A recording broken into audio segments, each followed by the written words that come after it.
Welcome to the Imperium Forex daily video.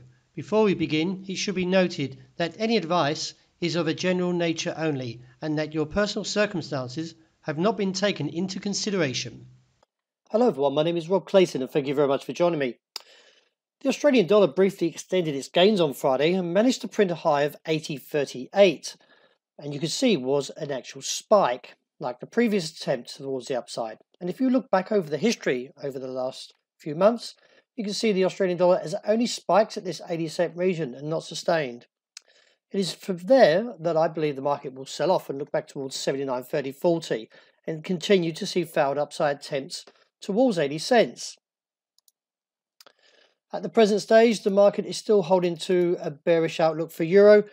In the flip side is a bullish outlook for the US dollar. Even though the US dollar did stab towards the downside on Friday and printed a low for the second time at 89.94, closed at 90.50 on the index.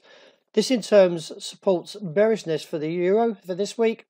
As you can see, we've got a doji and an outside range day, and at this present stage, divergence from the bear case. So therefore, I do support a move towards the immediate target that comes in at 122.05 and then towards 121.60.65, which was the low last week when it came in at 121.64.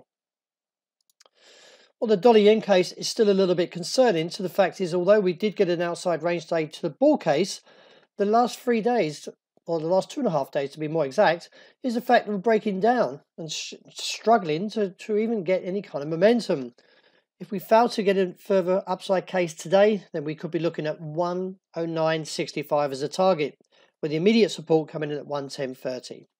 Resistance on the day comes in at 111.15. The pound, since the blow off top, isn't quite negated that view yet, and at the moment still seems or appears to be capped at 139.55 at the moment. Above there, 140.40.60 will be seen if we see a break and negate this blow off top. But at the present, we've got quite an interesting bearish RSI that's holding at the moment, so I do expect to see the immediate support challenge at 138.40.50 today.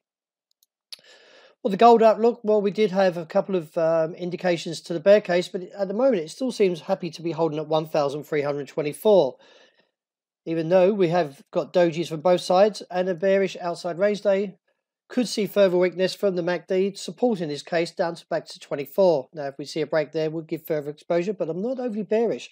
It's more of an opportunity to look to buy this market, and from around 1,312 should put the case back into a bull or bullish outlook and look back towards the immediate resistance of 35 to 39 and then last week's high at 45. No real change for silver as it still maintains within the band of $16.95 to $17.20. Overall, I still expect to see some weakness coming through and look towards the immediate target at $16.85 and reassess from there.